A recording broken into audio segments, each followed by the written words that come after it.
अन्नावाळकी गाव उक्कलगाव श्रीगोंदा तालुक्यामध्ये अहमदनगर जिल्हा। आता तुम्ही बऱ्यापैकी पुण्यात आहात, शेती तुम्ही गावाकडे करता आणि अशा परिस्थितीमध्ये मार्केटिंगचा एक मेन विषय असतो की शेतकऱ्याला काय रेट चाललेले आहेत हे पुढे कळत नाही आणि मग गावात आजूबाजूला चांगली बाग असेल तर गिऱ्हाईक पुढून येतं, मीडियम असल्यानंतर सर्वसाधारणपणे आपल्याला समजत नाही। तर आता तुम्ही हा सगळा अभ्यास करत असताना तुम्हाला काय फायदा झाला युट्यूबचा? युट्यूबमध्ये ना युट्यूबचा फायदा असा झाला की डेली अपडेट मिळाला, मार्केट कधी अप होणार आहे कधी डाऊन होणार आहे याचा अंदाज लागला। आता तुम्ही डेली अपडेट देताय की बाबा 4 दिवसामध्ये मार्केट वाढेल किंवा आता पावसाची परिस्थिती थोडंसं थांबवा, मार्केटमध्ये काय अडचणी असतात तुम्ही ते डेली अपडेट देत राहताय ना, त्याच्यामुळे अडचणी येत नाही।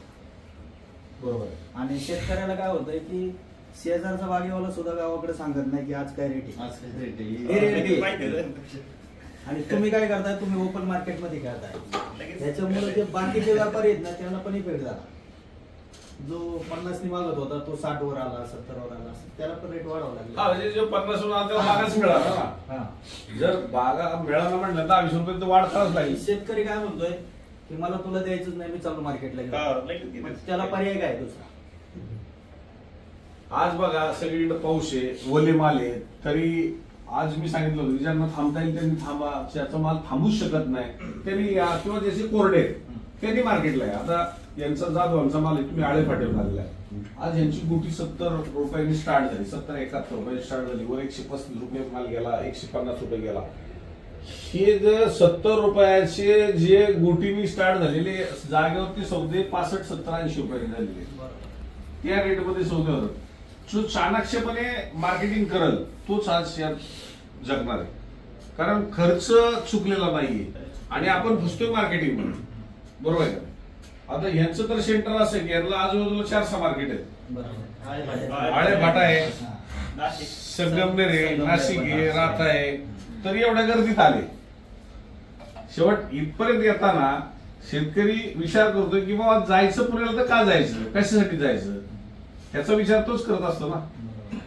आता तुम्ही ह्याच वर्षी आला पहिल्यांदा पुण्याला का मागच्या वर्षी गेला होता? त्या वर्षी आला, त्याच्या अगोदर तुम्ही कुठे जात होता? दुसऱ्या वर्षीचा प्रोजेक्ट पहिल्या वर्षी जागेवर मागच्या वर्षी जागेवर दिला होता 70+136 रुपये, आणि तो कोणत्या महिन्यात दिला होता? गणपतीत दिला होता। मागच्या वर्षी ऑगस्ट सप्टेंबरला रेट टाईट होते आणि ह्या वर्षी ऑगस्ट म्हणजे 3 वर्ष सतत ऑगस्ट सप्टेंबर टाईट होता आणि सतत टाईट मुळे ह्याच पिरियडला बागा वाढल्या आणि त्याच पिरियडला गुजरात पण वाढलं, त्याच पिरियडला कर्नाटक वाढला आणि हिमाचलचा पण 1 महिना 6 महिन्याचा सीझन असतो। आज विषय झाला सगळ्यात एकाच टायमिंगला झाला, म्हणून मी मागे एक व्हिडिओ बनवले होता, 1000 लोकांनी ती पाहिली। बहार थोडासा चेंज केला पाहिजे।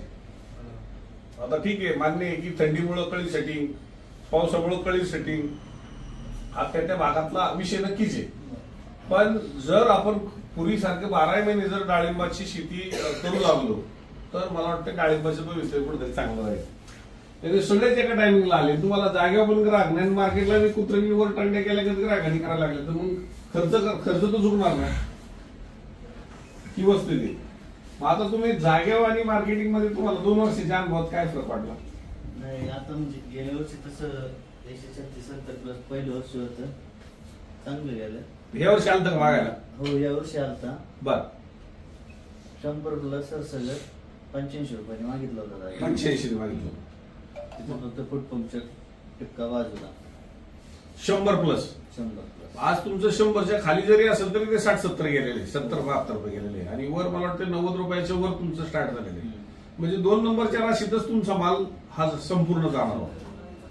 तर या ठिकाणी यावं हे मी कधी बोलत नाही, पण एकदा मोकळं तर यावं, प्रत्येकाने मोकळं जर आलं तर आपल्याला जागेवरचा आणि मार्केटचा जो हेतू आहे म्हणजे काय रेटमध्ये जाऊ शकतो किंवा जागेवर दिल्याने किती फायदा होऊ शकतो।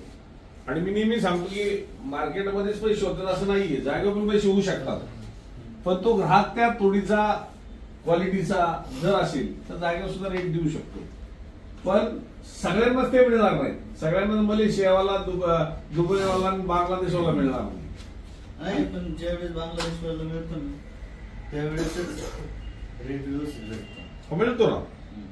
आणि म्हणून मी शेतकरी बांधवांना काय सांगतो की शेवट जागेवरती कमी रेट मिळतात असे नाही, फक्त तो रेट योग्य की अयोग्य हे तपासायला आपण मोकळा आलं पाहिजे. त्याच्यासाठी पहिले 4 दिवस मार्केट फिरणं, हा आणि जर म्हणजे जागेवर व्यवहार झाला 4 दिवस मार्केट फिरणं, हा हे महत्वाचं आहे. कारण तुम्ही जेव्हा त्याला तिथून पुढे व्यवहार कसा करायचा ते ठरवणं. कदाचित तुम्ही ज्या दिवशी येईल त्या दिवशी मार्केट एखादा थोडस लूज असेल, त्या लूजवरच तुमचं जाऊन सौदा होईल. म्हणजे आमच्याकडे आता बरेचसे आपल्याकडे शेतकरी आहेत की ते 4-4, 6-6 दिवस सुद्धा अभ्यास करतात. आता सकाळी तुम्ही पाहिलं असेल, एक शेतकरी येऊन गेला, त्यांनी जागेवर 300 रुपये गेलेला, रायकरांचा मुलगा येऊन गेला, सकाळी मार्केटमधला अंदाज घेऊन. आणि हे प्रत्येक जण आहेत, असे काही शेतकरी आहेत की चाणाक्ष ते मार्केटमध्ये तुम्ही म्हणता 4-5 दिवस अगदी तळ ठोकून राहतात. एखादा दिवस मार्केट वाढणं किंवा वाढवून देणं हे आपल्याला लगेच कळतं, कारण त्यांनी काल रेट काढला, आज रेट डाऊन केला. पण सतत रेट एकसारखा जर असेल तर तुम्हाला जागेवर त्या रेटमध्ये किंवा पुढच्या हप्त्यामध्ये काय परिस्थिती राहील त्या आडत्याला, संबंधित आडत्याला जर विचारलं तर तो विक्रेता तो सांगत असतो, व्यापाऱ्याशी चर्चा करत असतो. तर ही जी माहिती आहे ही बऱ्यापैकी शेतकऱ्यांना लागू होती की तुम्ही जागेवर देताना 4 दिवस हा जो पॅटर्न तुम्ही सांगितलं की 4 दिवस हा अभ्यास केला पाहिजे. आणि दुसरा एक पॅटर्न तुम्ही सांगितलं की 7-8-10 वर्षापासून मी सांगतो की शेतकरी पूर्वी अख्खी बाग खाली करत होते. जे मागं पुढे सेटिंग झाली ती विरळून जर मार्केटला आला तर मागचा माल पोचलेला असतो आणि त्याचं वजनही वाढतं आणि तुम्हाला ती जी मंदी पण मिळत जाते, ऍव्हरेज निघतं. म्हणजे मागची बळ तुम्हाला जो जागेवरचा ज्यावेळेस माणूस व्यापारी घेऊन जातो त्यावेळेस अख्खी बाग हे करताना तोडतो आणि तो रिजेक्शनच करतो, हे चालत नाही. 70, 80, 100 ग्रॅमची कुठे चालत नाही, मग आपण तो रिजेक्शन करत असतात. पण हे जर बागेवर ठेवलं आपण तसंच ठेवलं आणि त्याचं 10 दिवसांनी 15 दिवसांनी तोड निघली, त्याचं फळ वजन पण वाढणार, चकाकी वाढणार. हा ज्यावेळेस आपण कुठेतरी विचार करणं गरजेचं आहे. आणि म्हणून आज तुम्ही ज्यावेळेस पहिल्या वर्षी सुद्धा माझ्याकडे आला तरी आज समाधानानं इथपर्यंत व्यापारी शेतकरी जातो की आज सगळीकडे पाऊस चाललेला आहे, सगळीकडे महापूर येत आहेत. पण आजही जवळची काही स्टेशन आहेत की आपण तो लांब नाही माल पोहोचलो तर जवळ तरी माल पोहोचेल. पण जागेवरचा एखादा व्यापारी यायला त्याला लांबच पोहोचवतो, तो हातच नाही लावणार ओल्या मालाला, आणि तोपर्यंत बाग गेली खराब होत. आज टिपका पडला तर तो थांबत नाही, औषधही मारता येत नाही, अशी परिस्थिती आहे. तर ते सगळ्या परिस्थितीचा आपण अभ्यास नक्कीच केला पाहिजे आणि मार्केटिंग करताना थोडंसं चाणक्य राहिलं पाहिजे. आणि युट्यूब चॅनलवर मी बोलतोय, खरं बोलतोय का खोटं बोलतोय हे पाहण्यासाठी मोकळा आलं पाहिजे. मी म्हणत नाही माझे विश्वास ठेवा, मी जे माझं खुल्ला पण नाही, तुम्ही येऊन चेक करा, तुम्ही तुमच्या नजरेने पहा. फोनवर मी तर नेहमी सांगतो की कोणत्याही अडचणी आपल्या कोणत्याही शेतकरी फोनवर व्हॉट्सअपवर फोटो पाठवूच नाही. जर मला फोटो पाठवले ना, हो चांगला माल चांगला विकेला, आणि जर मंदी गेला समजा आज ते पाऊस आला, लई मंदी झाली, हल्ली माल आला, असंही उत्तर आमच्याकडे येऊ शकतं. त्यामुळे मी प्रत्येक शेतकऱ्याला सांगतो की मी पहिल्यांदा शेतकऱ्याच्या नजरेत जाऊन सांगेल की आडत्याच्या नजरेत जाऊन सांगेल की माल येऊ द्या, पण मी पहिल्यांदा शेतकऱ्याच्या नजरेत सांगेल की आपला एकदाच माल तोडणार आहे, तो परत झाडाला लागणार नाही. त्यासाठी जसं लहान लेकराला आपण खर्च केलेला म्हणजे जीव लावतो, तसं त्या झाडाला मी एक वेळेस स्वतःला काय कमी इंजेक्शन घेतलं असेल, कमी खाल्लं असेल, पण झाडाला जे लागेल ते दिलेले. त्यामुळे हा सगळा अभ्यास करणं गरजेचं आहे.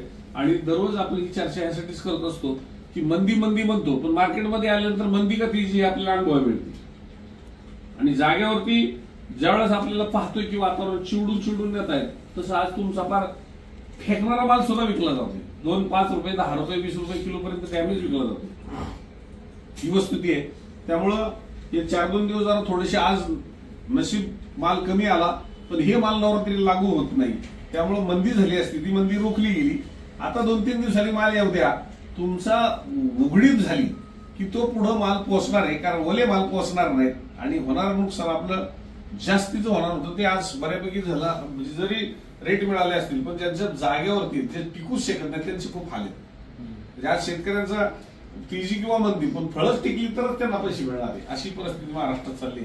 तर एकदा मोकळं आपण मार्केटला आलं पाहिजे आणि आपण अभ्यास केला पाहिजे, एवढंच या निमित्तानं सर्व शेतकरी बांधवांना सांगू. धन्यवाद.